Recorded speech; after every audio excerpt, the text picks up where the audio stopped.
नमस्कार विद्यार्थी व पालक मित्रांनो, आजचा जो व्हिडिओचा विषय आहे तो म्हणजे कर्नाटका MBBS काउन्सिलिंग 2025 मधील सर्व नियम, प्रत्येक गोष्टीचा नियमांचा लेखाजोखा आज आपण या व्हिडिओमध्ये मांडणार आहे।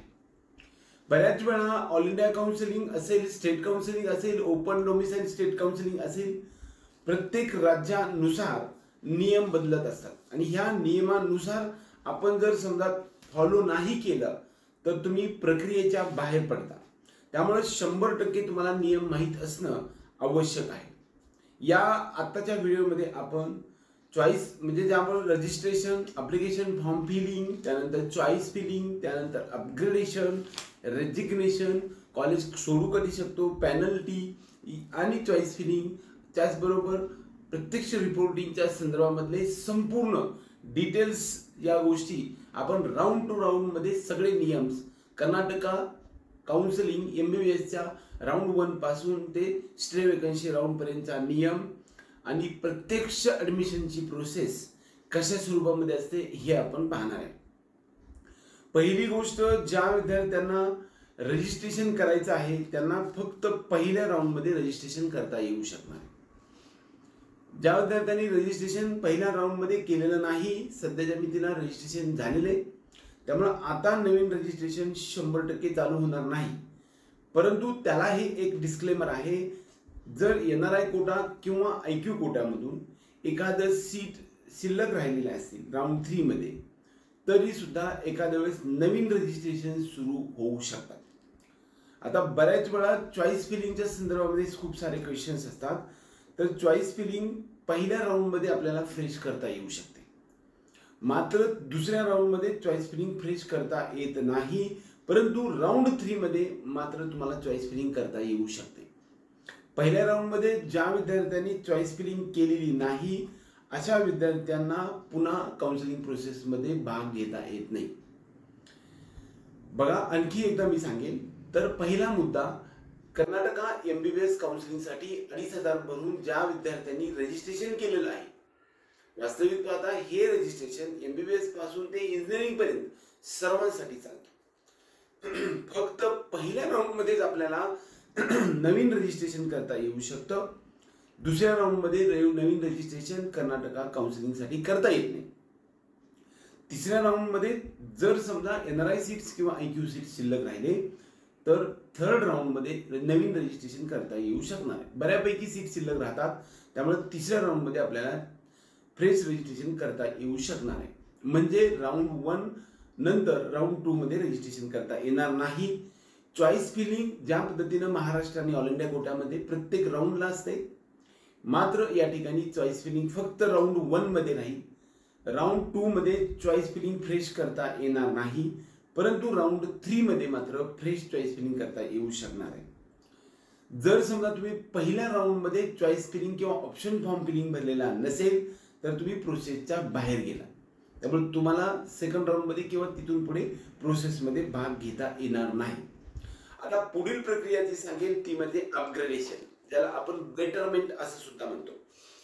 अपग्रेडेशन कर्नाटका काउन्सिलिंग मध्ये राउंड 1 मध्ये एखादी सीट मिळाल्यानंतर राउंड 2 मध्ये फक्त एकदा अपग्रेडेशन किंवा बेटरमेंट करता येऊ शकतं। राउंड 2 नंतर राउंड 2 पासून ते राउंड 3 मध्ये कर्नाटका काउन्सिलिंग मध्ये अपग्रेडेशन करता येत नाही। पण जर समजा राउंड 2 मध्ये किंवा राउंड 3 मध्ये नवीन कॉलेज एखादं आला असेल तर मात्र तुम्हाला अपग्रेडेशन करता येऊ शकतं। म्हणजे अपग्रेडेशन किंवा ज्याला आपण जे काही बेटरमेंट म्हणतो ते बेटरमेंट मात्र राउंड 1 टू राउंड 2 मध्ये एक वेळा फक्त आहे। जर राउंड 3 मध्ये नवीन कॉलेज आले तर मात्र राउंड 2 पासून राउंड 3 मध्ये बेटरमेंट आहे, फक्त नवीन कॉलेजसाठी बेटरमेंट आहे। म्हणजेच कर्नाटका मध्ये एकदाच बेटरमेंट आपल्याला करता येऊ शकते।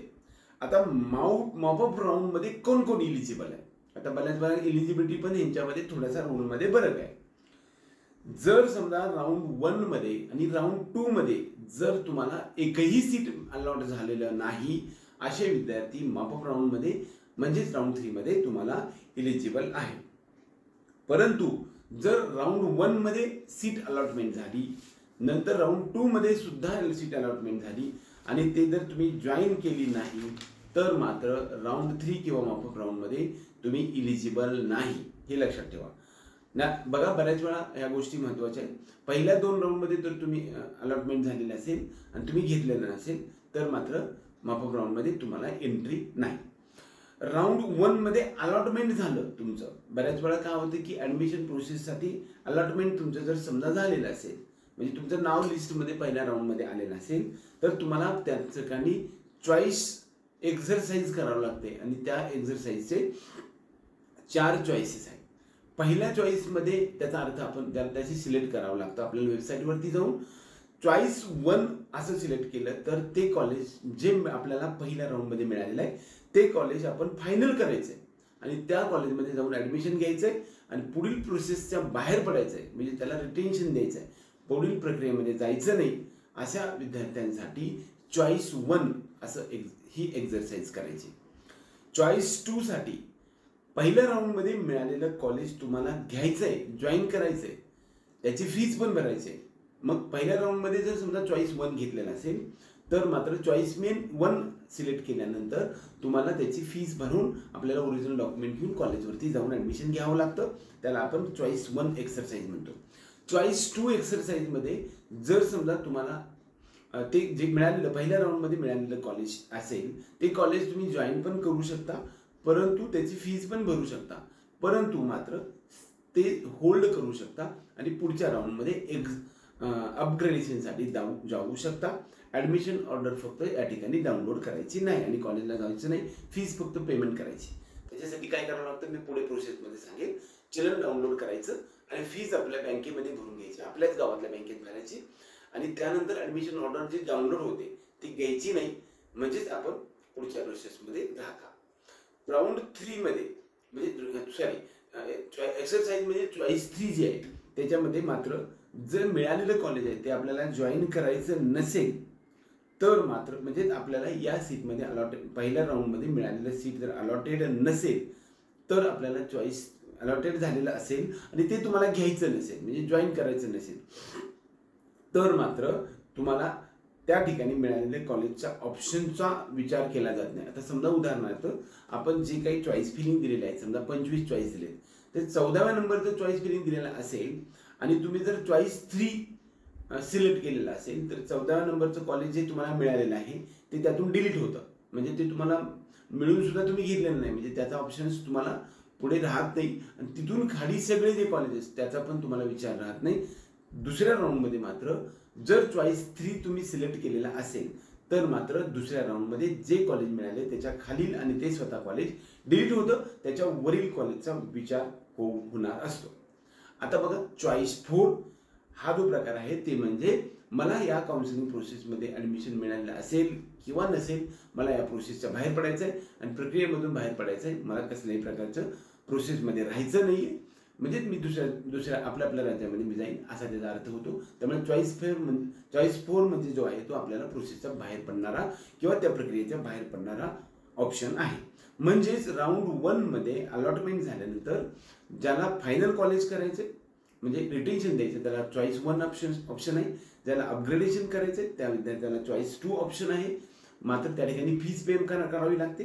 चॉईस 3 ऑप्शन आहे, फीस न पे करता सुद्धा आपल्याला राऊंड 2 मध्ये जाता येऊ शकतं, परंतु ते जे कॉलेज मिळाले ते आणि त्याच्या खाली सगळे कॉलेज डिलीट होतात आणि तुम्हाला त्या राऊंड 2 मध्ये फक्त वरील कॉलेजचा विचार होत असतो. राऊंड 4 मात्र प्रोसेसच्या बाहेर पडण्यासाठी उपयोग होतो.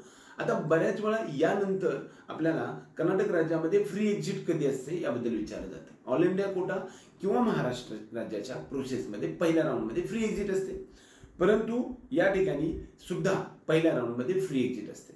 याचा अर्थ ते कॉलेज आपण सोडून जाऊ शकतो. म्हणजे त्यावेळेस कोणते वापरावे लागते तर ते आपल्याला चॉईस 3 म्हटलं जातं, म्हणजे त्याला फ्री एक्झिट सुद्धा म्हणतो. चॉईस 3 जर तुम्ही गेलं तर फ्री एक्झिटमध्ये जाऊ शकता. दुसरा महत्त्वाचा मुद्दा जो आहे तो फ्री एक्झिट राऊंड 2 पासून राऊंड 3 मध्ये आणि राऊंड 2 आणि राऊंड 3 मध्ये फ्री एक्झिट आहे का हे बघा. ऑल इंडिया कोटा आणि महाराष्ट्र स्टेट काउन्सिलिंग मध्ये पहिल्याच राऊंडला फक्त फ्री एक्झिट आहे, परंतु कर्नाटकमध्ये फ्री एक्झिट राऊंड 1 मध्ये आहेच, परंतु राऊंड 2 आणि राऊंड 3 मध्ये सुद्धा फ्री एक्झिट आहे, परंतु तुम्हाला पेनल्टी भरावी लागते 5,000 किंवा 10,000 पेनल्टी भरावी लागते. त्याचा डीडी काढून तुम्हाला KEA म्हणजे कर्नाटका एक्झामिनेशन अथॉरिटी मल्लेश्वरम बँगलोरला जावं लागतं आणि त्या ठिकाणी जाऊन तुम्हाला फी पेड करावी लागते आणि तुम्हाला त्याची फ्री एक्झिट घेता येऊ शकते. हे बघा, याचा अर्थ काय की राऊंड 2 आणि राऊंड 3 मध्ये जरी तुम्हाला कॉलेज एखादं मिळालेलं असेल आणि तुम्हाला त्यातून फ्री एक्झिट घ्यायचं आहे, फ्री एक्झिट म्हणजे बाहेर पडायचं आहे, तर तुम्ही जे मिळालेले कॉलेजसाठी फ्री एक्झिट घेण्यासाठी तुम्ही किंवा मिळालेलं कॉलेज सोडण्यासाठी आपल्याला मल्लेश्वरमला जाऊन त्याचा दंड भरावा लागतो.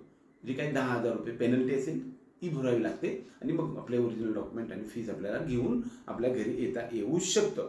आता बऱ्याच वेळा आपण असाही विचार केला जातो की जर समजा मी पेनल्टी नाही भरली तर काय होईल, म्हणजे जर समजा मला कॉलेज अलॉट झालेलं आहे आणि तरी पण मी जाणार नाही आणि फीज पण भरणार नाही, असं असेल तर काय होऊ शकतं, तर दुसऱ्या वर्षी तुम्ही रिपीट काही अडचणीने समजा त्या प्रोसेसमधून बाहेर पडला, दुसऱ्या राऊंडमध्ये दुसऱ्या वर्षी नीट परीक्षा देऊन जर समजा कर्नाटका काउन्सिलिंग प्रोसेसमध्ये गेला तर तुम्ही इलिजिबल राहत नाही. बऱ्याच वेळा जर समजा तुम्ही राऊंड 1 मध्ये एकही सीट आपल्याकडे अलॉट झालं नाही आणि तर आपल्याला काय प्रक्रिया असू शकते, म्हणजे तुम्ही काय एक्सरसाइज करायची तर तुम्हाला कसल्याही प्रकारची एक्सरसाइज करायची नाही. आता पुढील विषय आला तो म्हणजे ऍडमिशन प्रोसेस किंवा ज्याला आपण प्रत्यक्षात रिपोर्टिंग किंवा प्रत्यक्ष प्रवेश प्रक्रिया असं म्हणूया. कर्नाटक राज्यामध्ये जर तुम्हाला MBBS सीटमध्ये राऊंड 1 मध्ये सीट लागलेला असेल आणि चॉईस एक्सरसाइज 1 घेतलेला असेल आणि चॉईस 2 घेतलेला असेल तर तुम्हाला फीस भरावी लागते. मग त्याच्यासाठी पहिल्यांदा चलन डाउनलोड करावं लागतं. चलन डाउनलोड केल्यानंतर हे सगळी प्रोसेसच्या अगोदर आपण ज्यावेळेस ॲप्लिकेशन फॉर्म भरतो त्यावेळेस आपल्याला व्हेरिफिकेशन स्लिप आपल्याला जी ऑनलाईन स्वरूपामध्ये मिळत असते ती आपल्याला डाउनलोड करणं गरजेचं असतं.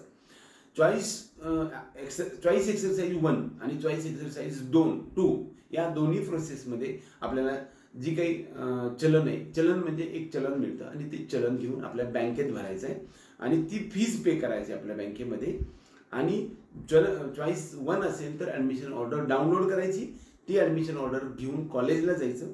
ओरिजिनल डॉक्युमेंट विद्यार्थी त्याचे फोटो आणि सर्व म्हणजे जे फेशियल तुमचं व्हेरिफिकेशन केलं जातं ऑनलाईन स्वरूपामध्ये आणि कॉलेजवरती जाऊन प्रत्यक्ष तुम्हाला ॲडमिशन घ्यावं लागतं आणि फीस पण चलनच्या माध्यमातून भरावी लागते. ही सर्व प्रोसेस एक्सरसाइज चॉईस एक्सरसाइज 1 साठी. चॉईस एक्सरसाइज 2 साठी मात्र चलन डाउनलोड करायची, फीस पेमेंट भरायचं, परंतु तुम्हाला ते मिळालेलं कॉलेजवरती जाऊन रिपोर्टिंग करायचं नाही, म्हणजेच ॲडमिशन ऑर्डर डाउनलोड करायची नाही. म्हणजे तुम्ही पहिल्या राऊंडमध्ये मिळालेलं कॉलेज तुमचं फायनल राहतं, परंतु सेकंड राऊंडमध्ये मात्र मिळाल्यानंतर ते आपलं डिलीट होत असतं. आणि दुसरी गोष्ट, जर सेकंड राऊंडमध्ये नाही मिळालं तर पहिलं कॉलेज आपलं राहू शकतं, कारण फी आपण पेमेंट केलेली असते, मात्र डॉक्युमेंट्स आपल्या सोबत असतात. चॉईस 1 मध्ये जर आपण गेला असेल तर चलन काढायचं, ते फी आपल्या बँकेत भरायची, ॲडमिशन ऑर्डर डाउनलोड करायची, रिपोर्ट कॉलेजला करायचं, कॉलेज पोर्टलवरती जायचं, कॉलेज पोर्टलवरती तुम्हाला व्हेरिफिकेशन केलं जातं, डॉक्युमेंट्स घेतले जातात. स्टुडंट पोर्टलवरून आपल्याला त्या ठिकाणी कॉलेजला सुद्धा बऱ्यापैकी कॉलेजवरती किंवा आपण ऑनलाईन स्वरूपामध्ये स्टुडंट पोर्टलवरती जाऊन आपल्याला व्हेरीफाय करावं लागतं आणि त्यांना त्या ठिकाणी प्रश्न विचारला जातो की तुम्हाला कॉलेजने जी काही फीज मल्लेश्वरमच्या KEAच्या याच्यावरती भरलेली आहे याच्या व्यतिरिक्त काही फीज मागितली का असे विचारले जाते. आपण नाही असं म्हणावं लागतं, तरच त्या प्रक्रियेमध्ये आपल्याला जाता येऊ शकतं. या सर्व प्रक्रियेमधून कर्नाटक राज्यामध्ये असणाऱ्या टोटल MBBSची प्रोसेस राऊंड 1 पासून ते राऊंड 3 मॉपअप राऊंड पर्यंत आपल्याला सर्व सांगण्याचा आपण प्रयत्न केला. बऱ्याच वेळा डॉक्युमेंट्सच्या लिस्टमध्ये काय आवश्यकता असते ते, एक तर पहिली गोष्ट कर्नाटकमध्ये जे काय 3 पानाचं ॲप्लिकेशन प्रिंट आहे, फॉर्म आहे, ती आपल्याला असते. त्यानंतर व्हेरिफिकेशन स्लिप डाउनलोड करायला लागते, ती पण आपल्याला आवश्यक आहे. ॲडमिशन अलॉटमेंट लेटर आपल्याला आवश्यक आहे, कन्फर्मेशन स्लिप आवश्यक आहे, चलन नंतर भरलेले फीज पेमेंटचा ऑप्शन पण आवश्यक आहे, 10वी-12वीचं मार्कशीट, शाळा सोडल्याचा दाखला, migration, character certificate, study certificate, त्याचबरोबर NX01 आणि NX09 हे सुद्धा गोष्टी आपल्याला आवश्यक असतात. नॅशनॅलिटी, डोमिसाईल, नीट स्कोअर कार्ड, नीटचं ॲडमिट कार्ड, तुमचं आधार कार्ड, पॅन कार्ड, तुमच्या पालकाचं पॅन कार्ड, ह्या सर्व गोष्टी घेऊन आपल्याला प्रत्यक्ष ॲडमिशन प्रोसेससाठी जावं लागतं. एकंदरीत कर्नाटक राज्यामधील MBBSच्या राऊंड 1 पासूनचे राऊंड 4 पर्यंत प्रत्येक राऊंडचे नियम, अपग्रेडेशन, त्याचबरोबर अलॉटमेंट, प्रत्यक्ष प्रोसेस, त्याचबरोबर एक्झिट, फ्री एक्झिट किंबहुना प्रोसेसमध्ये लागणाऱ्या सर्व डॉक्युमेंट्स असतील, ॲडमिशन प्रक्रियेच्या संदर्भामधल्या डिटेल लेखाजोखा पाहत आपण सर्व प्रकारचे नियम, रेजिग्नेशन देण्याचे नियम, न्यू रजिस्ट्रेशन, ओल्ड रजिस्ट्रेशन, प्रोसेसच्या बाहेर पडणे,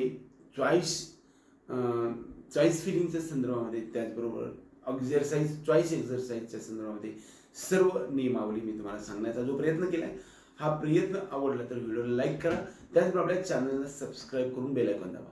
याचबरोबर ज्या विद्यार्थ्यांनी कर्नाटकमध्ये MBBS साठी ट्राय केलाय अशा विद्यार्थ्यांसाठी सुद्धा हा व्हिडिओ तुम्ही त्या ठिकाणी पाठवू शकता. आपल्या पेड ग्रुपमध्ये ज्या विद्यार्थ्यांना यायचं असे विद्यार्थी सुद्धा आपल्या डिस्क्रिप्शन बॉक्समध्ये दिलेल्या नंबरवरती संपर्क करू शकतात. एवढंच या निमित्तानं सांगून आजचा हा व्हिडिओ संपूया. जय हिंद, जय महाराष्ट्र.